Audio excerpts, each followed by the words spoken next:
Hello guys, welcome back to my all creative channel. এই কনকনে শীতে যদি পিঠে পুলির কোনো রেসিপি হয় তাহলে তো মন্দ হয় না। তাহলে আজ আমি চলে আসলাম আপনাদের সাথে শেয়ার করতে দুধ পুলির এই রেসিপিটি। তাহলে চলুন শুরু করি আজকের ভিডিও।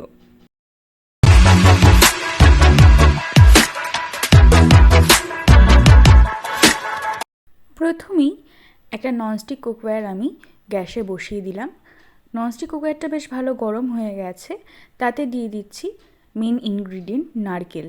প্রথমে আমি আগে নারকেলের খিরসাটা তৈরি করে নেব।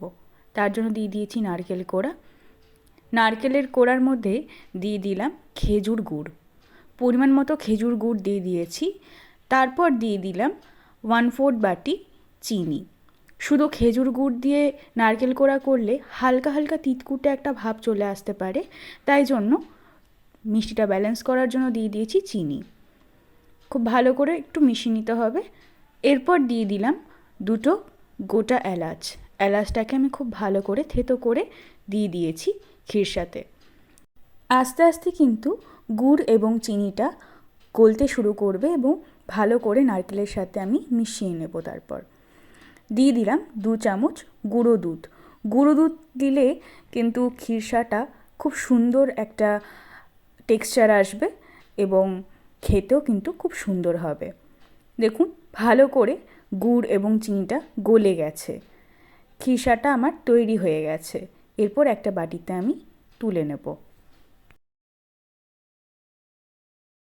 পুলি পিঠের জন্য এরপর আমি পুলি পিঠের একটা ডো বানিয়ে নেব। তার জন্য সেই সেম ননস্টিক কুকওয়্যারে 2 কাপ জল দিয়ে নিচ্ছি। দিয়ে দেব 1 পিঞ্চ লবণ, সামান্য ঘি। ঘিটা কিন্তু পুলি পিঠেটার যে ডোটা হবে সেটা কিন্তু একদম চটচটে হবে না, বেশ সুন্দরভাবে একটা ডোতে পরিণত হবে, তার জন্যই ঘিটা দেওয়া। এরপর দিয়ে দেব 1.5 কাপ চালের গুঁড়ো। আমি এখানে আতপ চালের গুঁড়োটা ব্যবহার করছি, আপনারা চাইলে সেদ্ধ চালের গুঁড়ো ব্যবহার করতে পারেন। খুব ভালো করে দেখুন জলের সাথে আস্তে আস্তে চালের গুঁড়োটা মিশে গেছে এবং একটা ডো ফর্মে চলে আসছে।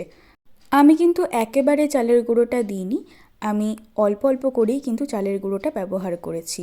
দিয়ে দিচ্ছি 1 চামচ সুজি। সুজিটা অপশনাল, যদি আপনারা চান তাহলে সুজিটা দিতে পারেন। সুজিটা দিলে কিন্তু চালের গুঁড়োর যে ডোটা আছে সেটা খুব সফট হবে। সমস্ত উপকরণ খুব ভালো করে আমি মিশিয়ে নিয়েছি। দেখুন খুব সুন্দর কিন্তু পুলি পিঠের ডোটা তৈরি হয়ে গেছে। গরম অবস্থাতেই কিন্তু হাত দিয়ে আস্তে আস্তে চেপে নিয়ে এরকম একটা ডো তৈরি করে নিতে হবে। গরম গরম অবস্থাতেই যদি এই ডোটা তৈরি করা যায় তাহলে কিন্তু ডোটা শক্ত হয়ে যাবে না। আমার ডো কিন্তু একদম পারফেক্টলি রেডি হয়ে গেছে। এরপর আমি প্রত্যেকটা পুলি পিঠে গড়ে নেব। যেরকমভাবে আমরা কচুরিতে পুর ভরি ঠিক সেই রকমভাবেই কিন্তু মাঝখানে একটা বাটি শেপ করে তার মধ্যে এই নারকেলের খিরসাটা দিয়ে দেব এবং খুব ভালো করে আমি মুখটা বন্ধ করে দেব। অবশ্যই কিন্তু খেয়াল রাখতে হবে যেন পুলি পিঠের কোনো জায়গায় ফাঁক না থেকে যায়। প্রত্যেকটা জায়গায় কিন্তু খুব ভালো করে একদম হাত দিয়ে চেপে চেপে নিতে হবে। যদি কোনো জায়গায় ফাঁক থেকে যায় তাহলে সেখান থেকে কিন্তু নারকেলের খিরসাটা বেরিয়ে যাবে, ফলে পুলিটা ভেঙে যেতে পারে। তাই একটু সাবধানে পুলি পিঠেগুলো করে নিতে হবে। আমার একটা পুলি পিঠে কিন্তু গড়া হয়ে গেছে, আমি আরও একটা পুলি পিঠে আপনাদের গড়ে দেখিয়ে দিচ্ছি।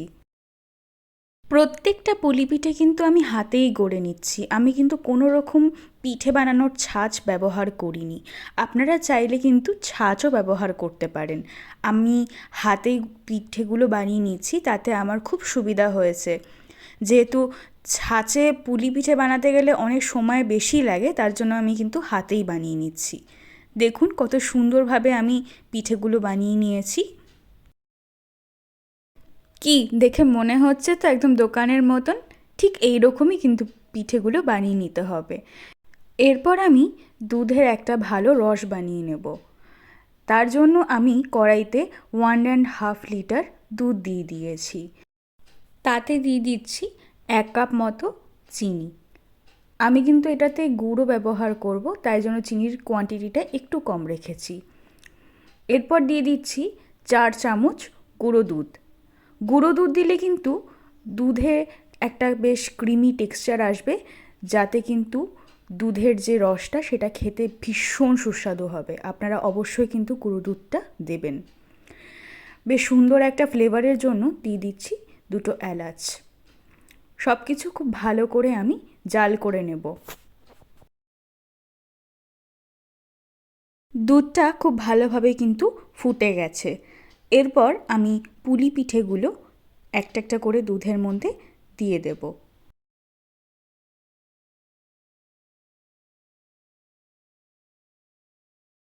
পুলি পিঠেটা দেওয়ার পর কিন্তু খুব হালকা হাতে নাড়াতে হবে। একদম জোরে জোরে কিন্তু নাড়ানো যাবে না, তাহলে পিঠেগুলো কিন্তু ভেঙে যেতে পারে। খুব হালকা হাতে পুলিগুলো আমি নাড়িয়ে দিচ্ছি, যাতে নিচে ধরে না যায়।